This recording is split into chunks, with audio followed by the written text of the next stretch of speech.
Good day po muli mga kawoods. Welcome ulit dito kay Trem. Mga gawain na mga walang magawa. Yan po mga kawoods. Ano? So ito na po yung natapos nating project. No? Ito po yung hindi hanap buhay. Ito po yung libangan lang. Dahil nga po walang magawa.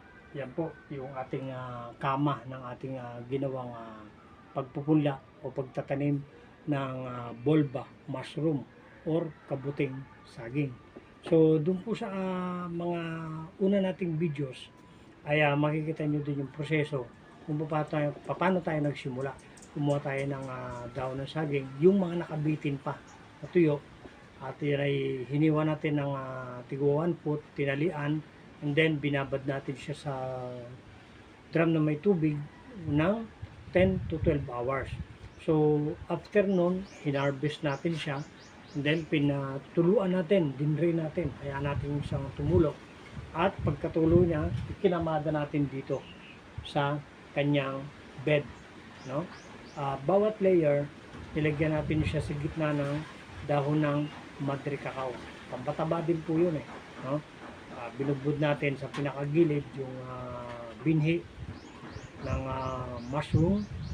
Pinatukan natin ng another substrate or yung dahon ng saging. So yun din po yung proseso. Pagkapatong, lagay ng dahon ng madre cacao at budbud yung binhi. So yun po, 6 layers ang inabot. So ito na po siya. So binalot natin siya ng makapal na plastic. Ito pong makapal na plastic na to, hindi nyo po na itatanong, yan po ay 10 years nang itinatabi ng 3M. Marami po ako niyan, may 2 bundle. Pero yan po yung mga gamit na nilalaban lang po. Tapos pwede naman siyang gamitin. Yan po mga kawoods. Kaya abangan po natin within 3 days. Hopefully magkaroon ng pinheads. At pag may pinheads na po, diretso po natin yan.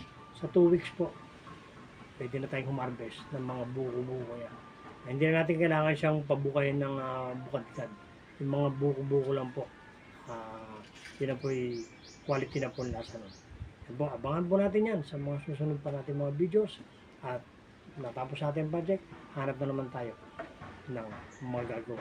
Dahil dito po, kay 3M, bawal po ang walang ginagawa. Bawal po ang tamad.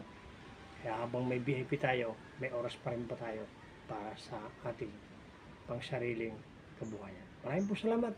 Shout out sa lahat ng viewers, shout out sa lahat ng followers. Mabuhay po kayo lahat. Magandang araw sa inyong lahat.